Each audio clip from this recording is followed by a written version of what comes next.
Hello, சொல்லுங்க. Hello, எப்படி இருக்கீங்க? என்ன பண்ணிட்டு இருக்கீங்க? சாப்பிட்டீங்களா? என்ன சாப்பிட்டீங்க? ஏங்க, ஏன் இவ்வளவு அவசரமா கேக்குறீங்க? என்னாச்சு? அப்படியா? சாரிங்க. சரி, இப்ப நான் மெதுவா கேக்குறேன். என்ன பண்றீங்க? எப்படி இருக்கீங்க? ஏங்க, வீட்ல தாங்க. இப்ப உங்களுக்கு என்ன தெரியணும்?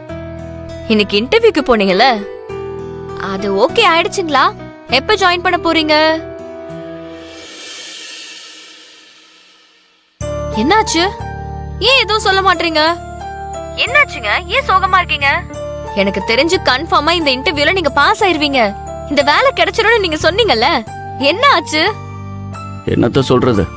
எனக்காகவே இந்த மாதிரி இன்டர்வியூ எல்லாம் நடக்கும் போல. ஏன்டா போகணும்னு ஆயிடுச்சு. ஏன், என்னாச்சு? ஏதாச்சும் ரொம்ப டஃப்பான கேள்வி எல்லாம் கேட்டுட்டாங்களா?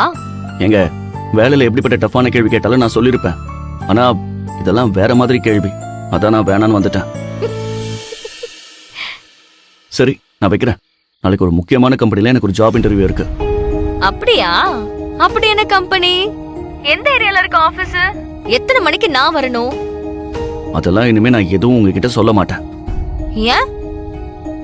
உங்ககிட்ட சொல்லிட்டு போனா எனக்கு கண்டிப்பா வேலை கிடைக்காது. அதனால நாளைக்கு வழக்கமா மீட் பண்ற இடத்துக்கு 8 மணிக்கு வந்துருங்க. நான் எந்த பக்கம் போக சொல்றேனோ அங்க போய் இறக்கி விட்டுருங்க. சரியா? ஏன் இப்படி எல்லாம் பேசுறீங்க? நான் உங்களுக்காக தான் தினமும் கடவுள்கிட்ட வேண்டிக்கிட்டு இருக்கேன் உங்களுக்கு வேலை கிடைக்கணும்னு. ஆனா நீங்க இப்படி எல்லாம் பேசிட்டு இருக்கீங்களே. நீங்க மட்டுமா?